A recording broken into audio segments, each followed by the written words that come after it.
Bonjour, la semaine prochaine, c'est Strasbourg. Plusieurs gros dossiers attendent les députés pour l'avant-dernière session avant la pause estivale. En voici un aperçu. Comment mieux protéger les demandeurs d'asile en Europe?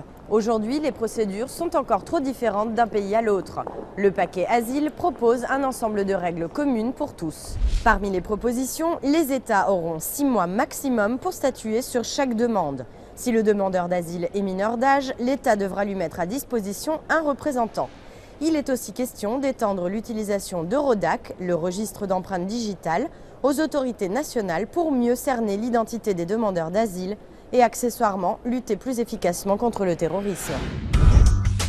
L'aide aux plus démunis revient à l'ordre du jour. Avant l'expiration du programme d'aide alimentaire européen fin 2013, les débats continuent sur le montant à allouer au nouveau programme d'aide aux démunis. 2,5 milliards d'euros proposés par la Commission européenne, ce n'est pas assez, estime la rapporteure du dossier au Parlement, Emer Costello. Mais c'est mieux que rien. Il y a urgence pour les millions d'Européens concernés par l'extrême pauvreté, c'est une question de survie. Comment venir à bout de la criminalité organisée en Europe? Une fois encore, les disparités de règles entre États génèrent des failles qui favorisent notamment le blanchiment d'argent.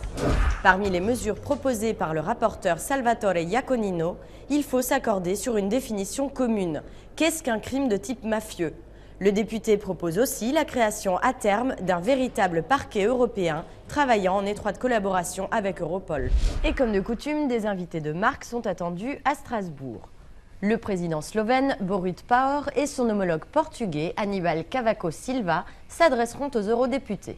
Alors que leurs deux pays font face à une crise sans précédent, la Slovénie essaye d'échapper à un plan d'aide international en vendant certaines de ses grandes entreprises publiques, tandis que le Portugal renforce les mesures d'austérité pour sortir du gouffre budgétaire.